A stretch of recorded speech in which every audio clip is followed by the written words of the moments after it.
மதுரையில் நடத்தப்பட்ட முருகன் மாநாட்டிலே பேசிய அண்ணாமலை அவர்கள் யூதர்களைப் போல தமிழர் மக்கள் ஒன்றுபட வேண்டும் என்று மிக அவமானப்படுத்துகிற முறையிலே பேசியிருக்கிறார். யூதர்களைப் போன்று தமிழர்களும் ஒன்று சேர வேண்டும் என தெரிவித்த பாஜக முன்னாள் தலைவர் அண்ணாமலைக்கு மார்க்சிஸ்ட் கம்யூனிஸ்ட் கட்சி நிர்வாகி கே பாலகிருஷ்ணன் கண்டனம் தெரிவித்துள்ளார். சம்பந்தமே இல்லாத ஈரான் நாட்டின் மீது குண்டுமழை பொழிந்திருக்கிற இந்த நடவடிக்கையை நம்முடைய மத்திய மோடி அரசாங்கம் வேடிக்கை பார்ப்பது என்பது மட்டுமல்ல, அவர்கள் இஸ்ரேலுக்கும் அமெரிக்காவுக்கும் ஆதரவாக இருப்பது உலக நாடுகளுடைய கண்டனத்துக்கு ஆளாயிருக்கிறது.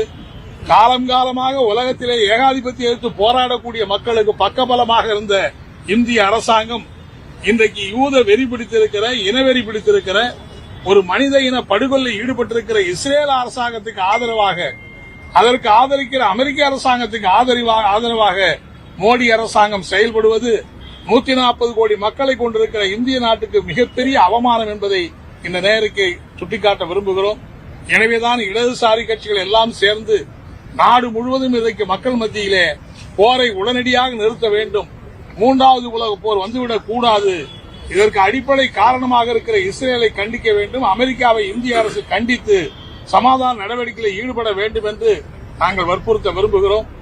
இன்றைக்கு தமிழகத்தில் இருக்கிற, இந்தியாவில் இருக்கிற எல்லா அரசியல் கட்சிகளும், நான் மாண்புமிகு தமிழக முதலமைச்சர் உள்பட, காங்கிரஸ் பேரியக்கம் உள்பட, இன்றைக்கு 3வது உலகப் போரை தடுப்பதற்கு இந்திய நாட்டு மக்களை களத்தில் இறங்கி போராடுவதற்கு இடதுசாரி கட்சிகளைப் போல இதர அரசியல் அமைப்புகளும் முன்வர வேண்டும் என்று நான் கேட்டுக்கொள்ள விரும்புகிறேன்.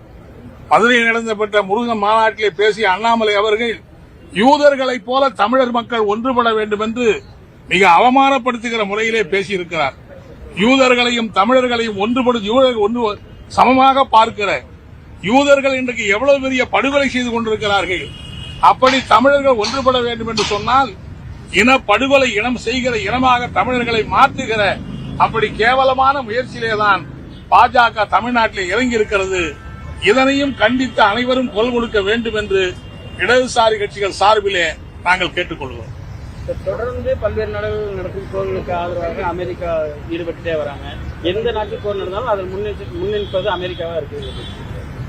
அமெரிக்காவினுடைய நடவடிக்கையை இன்றைக்கல்ல, 2வது உலக காலத்திலிருந்து அமெரிக்கா முழுக்க முழுக்க உலகத்தில் யுத்தம் நடக்கணும், போர் நடக்கணும், யுத்தமும் போரும் நடந்து கொண்டிருந்தால்தான் அமெரிக்க ராணுவ பொருளாதாரம் பலமாக இருக்கும் என்கிற காரணத்தினால் போரை ஓய விடாம அது தானா ஒழிஞ்சா கூட அது மேலும் மேலும் ஊக்கப்படுத்துகிற காரியத்தை அமெரிக்கா செய்து கொண்டிருக்கிறது. இன்றைக்கு உலகத்தில் கிட்டத்தட்ட 700க்கும் மேற்பட்ட இடங்களில் ராணுவ தளவாடங்களை வைத்திருக்கிறார்கள். 12 லட்சத்துக்கு மேற்பட்ட ராணுவ படைகளை கையிலே வைத்திருக்கிறார்கள். எதுக்கு இன்னைக்கு அமெரிக்காவுக்கு இவ்வளவு பெரிய ராணுவ தளம்?